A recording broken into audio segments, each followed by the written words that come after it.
The fire is already lit. Sit down, breathe, and listen. Who looks outside, dreams. Who looks inside, awakens. Carl Jung. He doesn't argue anymore. Doesn't raise his voice. Doesn't try to explain. That old insistence on being understood died in silence. Not out of coldness, but from excess, of pain, of repetition, of exhaustion. What once made his chest react like a minefield now passes through like wind. Not because he stopped feeling, but because he learned not to lose himself. And then they started saying he changed, that he grew distant, that he seems cold now. But no one sees the obvious. He simply stopped wounding himself to preserve fragile connections. Carl Jung wrote that individuation, the path to psychological wholeness, demands silence. But not just any silence.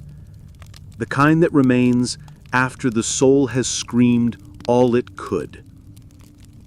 In this video, you'll understand why the end of reaction isn't apathy, it's sovereignty.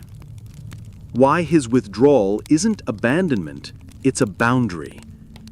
And why sometimes the man who goes quiet is the only one still truly listening to himself.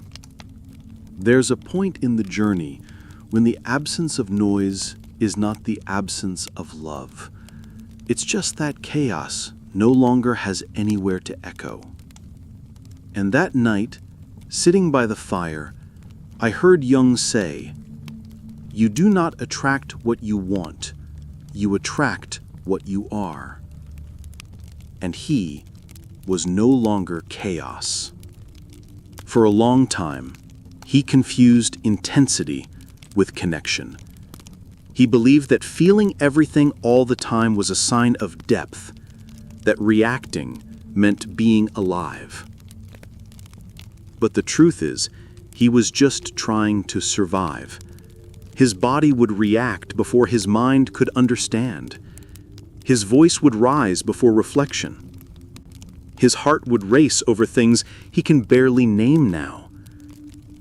There were days when all it took was a sharp phrase, a prolonged silence, or a look of disdain for everything inside to collapse. That's how it is when you live with a dysregulated nervous system. Everything feels personal, urgent, threatening. Carl Jung called this psychic projection, when unacknowledged parts of ourselves are cast onto others, as if the outside world were a mirror for everything we refuse to face within. He lived projecting and reacting, not out of malice, but out of blindness. Jung wrote, "Until you make the unconscious conscious, it will direct your life, and you will call it fate." That's exactly what he lived. A fate scripted by wounds he never had the language for. Each relationship became a stage for old injuries dressed in the costume of new conflict. And then, one day, he didn't react. Not because he had won, but because he was tired of losing himself. A little more with each exchange, each justification, each shout that was never really heard. His soul no longer bled at every cut, not from coldness, but because, finally, it had scarred. The first time he didn't react, he felt strange, as if he were absent from himself, and yet for the first time he was exactly there. The chaos came, as it always did, words used as weapons, eyes filled with accusation, manipulative silences, but something had changed. What once ignited him now passed. like wind pushing on closed doors. It wasn't apathy. It was discernment. It wasn't avoidance. It was a conscious choice not to let the world set the temperature of his inner life. Jung taught that the reactive ego is an unstable structure, shaped by defenses, complexes, memories not yet integrated. He said, "Everything that irritates us about others can lead us to an understanding of ourselves." But what happens when irritation no longer arises? When your energy no longer scatters in response to the other? That's when something fundamental shifts. He stops confusing provocation with truth. Accusation no longer lands. Tone of voice no longer penetrates. Emotional manipulation finds no place to cling to. Not because he shut down, but because he aligned. And what is aligned no longer vibrates in resonance with what's out of balance. At this point, the absence of reaction is no longer an effort. It's a reflection of a new inner architecture, solid, quiet, and finally his own. Neutrality, a word often mistaken for coldness. But true neutrality doesn't come from denial. It only emerges from integration. There is a sharp difference between the one who withdraws to escape and the one who withdraws because he no longer needs to lose himself. For years, he believed that stepping back was cowardice, that feeling everything was proof he still had a heart, that exploding was evidence that he cared. But Jung was clear.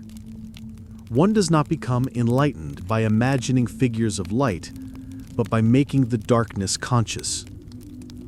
What does that mean? That true transformation doesn't come from controlling emotion, but from recognizing the shadow that fuels it. When he began to see his reactions as symptoms, not identities, something shifted. Anger stopped being a destination. The need to justify everything lost its urgency, and the silence, which once felt empty, began to carry clarity. Neutrality here is not indifference. It's the result of doing the hard work, facing his wounded ego, realizing how much his reactions were fed by the need for validation, accepting that his sensitivity is not a reason to accept everything. Only after that descent could he finally stop reacting. And stopping didn't make him less human. It made him free. The silence that inhabits a man after facing himself is not the same silence that fear creates. The first paralyzes. The second preserves. For a long time, he couldn't tell the difference. He thought being quiet was weakness, when in fact, it had been the constant noise that kept him from seeing what he was avoiding. Every exaggerated reaction carried an unnamed pain. Every impulsive answer came from a wounded part trying to survive. Jung taught that complexes operate autonomously within the psyche, meaning you might believe you're making a conscious choice, but the one reacting is often the humiliated child, the ignored teenager, the adult who is never truly seen. What you deny submits you. What you accept transforms you. Jung. Only when he stood face to face with these inner fragments, only when he accepted where his reactions came from, did his silence begin to change in quality.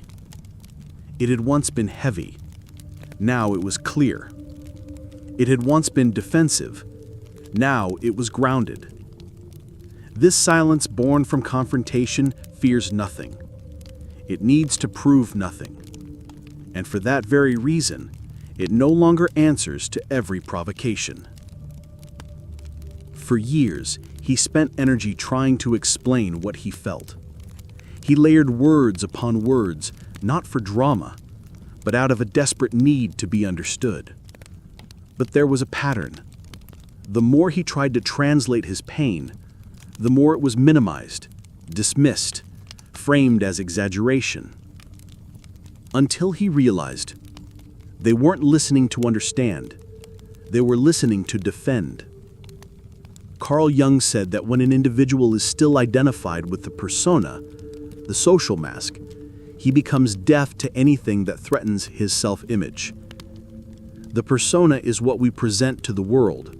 The self is what we hide, even from ourselves. That's what he came to see. He wasn't speaking to whole people. He was speaking to psychic defenses, to mirrors that only reflected distortion. And so he stopped. Not because he became hardened, but because explanation had become waste, and insistence a betrayal of self. From that point on, silence wasn't emptiness. It became strategy. Not to manipulate, but to protect himself from spending energy where there was no real listening. Because when no one hears you, to keep talking is to keep wounding yourself. Jung used a word that the modern world has misunderstood: libido. Contrary to popular usage, for Jung, libido was not just sexual impulse. It was vital psychic energy, the force behind thought, emotion, creativity, and meaning. Libido is the energy with which the soul lives, Jung. And this energy, quietly, he had been wasting. Not in grand gestures, but in the micro-exhaustions of daily life. A message left unanswered that haunted him for hours. An unresolved conversation that lived rent-free in his thoughts for days. A relentless search to understand why someone treated him that way. Every disproportionate emotional reaction was a transfer of energy. Every attempt to fix fragile relationships was a psychic investment with no return. And when he finally noticed, he was drained. Not physically, psychically exhausted. That's when he understood. It wasn't just about stopping the explanations. It was about learning where not to place his libido. Jung taught that what is not integrated will possess us. And for a long time, that's exactly what possessed him. The compulsion to be understood by people who were never willing to see. Breaking that cycle wasn't selfish. It was soul economy. The accusations started subtly. You've changed. Then they got louder. You're so distant. It's like you don't feel anything anymore. And he listened, in silence, not out of resignation, but out of clarity. Because deep down, he knew what people often call coldness is just their reaction to losing emotional control over you. For a long time, he responded to everything, tried to explain himself, justify his boundaries, prove his affection. But now that he's stopped bending, they say he doesn't feel. Jung warned about the confusion between persona and essence. The persona, the mask we wear to be liked and to belong, the more it's reinforced, the further we drift from the self, our truest center. That which we are not conscious of in ourselves appears in our lives as fate. Jung. And for years, that was his fate, to be the man who felt for everyone and was still accused of feeling too much. Now that he stepped away from the performance, they call him cold, but they don't see. What cooled wasn't his heart, it was his tolerance for imbalance. Because a man who spent a lifetime trying to be understood doesn't become cold, he becomes discerning. And to those who only know how to connect through chaos, discernment looks like distance. But it's not distance. It's mature self-protection.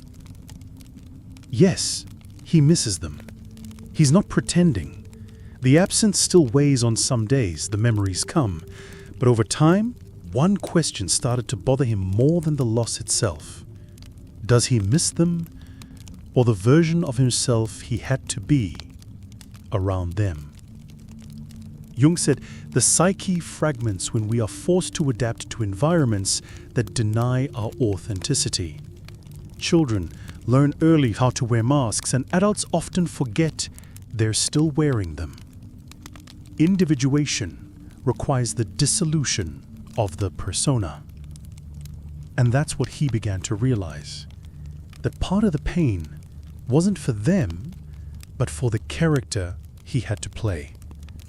The peacemaker, the agreeable one, the man who swallowed discomfort to preserve peace.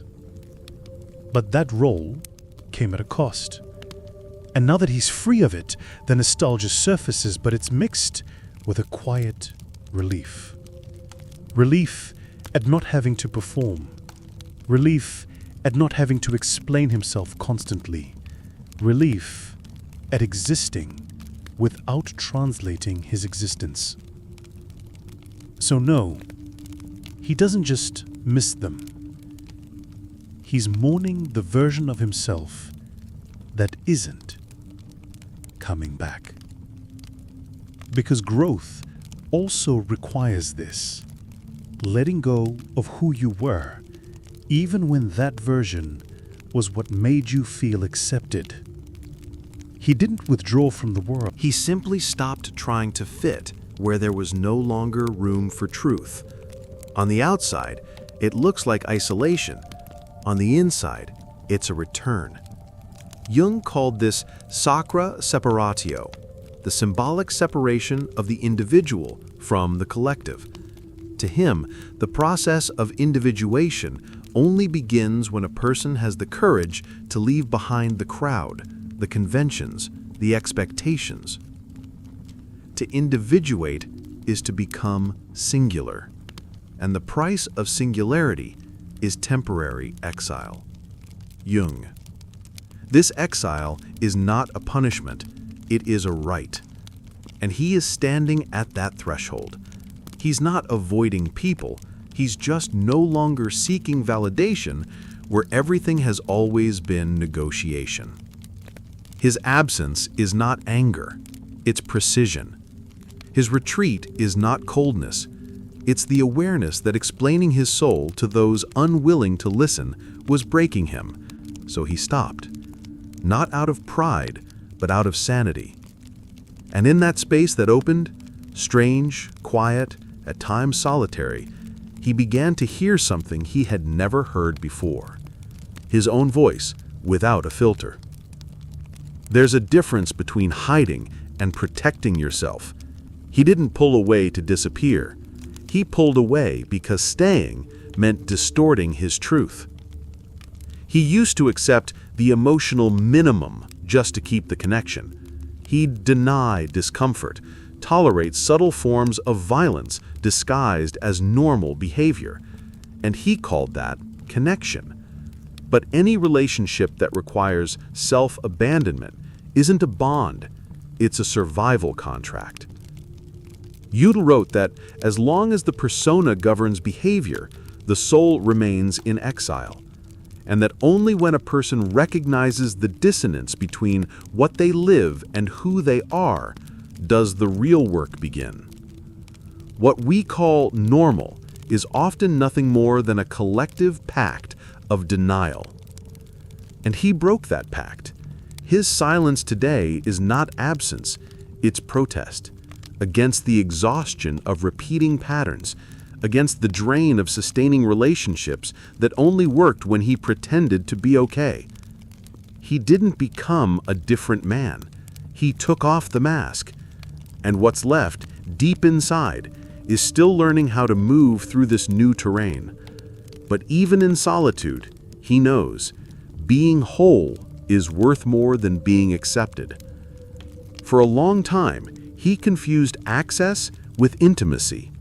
He believed being available meant being good, and the more he opened the door, the more he lost the house. Now he's learned, vulnerability without discernment isn't offering, it's exposure. Jung spoke of the self as the organizing center of the psyche, the most intimate, most authentic, and most sacred image of the person. Protecting that center isn't selfish, it's responsibility. The self is not something to be displayed, it is something to be cultivated. Today, he still feels, he still cares, but he no longer offers his energy to those who only know how to take. He used to hand over the key out of emptiness, now only out of coherence. And that frightens those who were used to walking in uninvited, those who mistook openness for obligation, those who only knew how to love when the other had no boundaries. But he no longer feels guilty for closing the door, because now he knows those who truly want to be there don't force their way in. They care for the space they're given. Now he responds less, speaks less, explains himself less, not because he lost interest, but because he understood the cost of always being available. Before, his silence was interpreted as weakness. Now it's a filter. Jung said that complexes not only make us react, they also attract relationships that confirm our blind spots. In other words, if you don't know where you're bleeding, you'll keep opening the door to those who press exactly there. Nothing has a greater psychological impact on a child than the unlived life of the parent. Jung. He inherited the belief that he should always be accessible, that saying no meant losing love, that setting boundaries meant being rejected.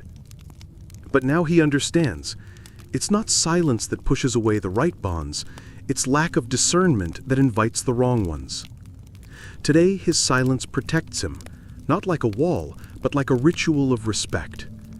Not everything needs to be explained. Not every request deserves a response. Not every access is earned. And if it feels like distance to those who were used to walking in uninvited, it's because there is now something that was never there before, a threshold. There is a silence that is not merely personal, it's archetypal.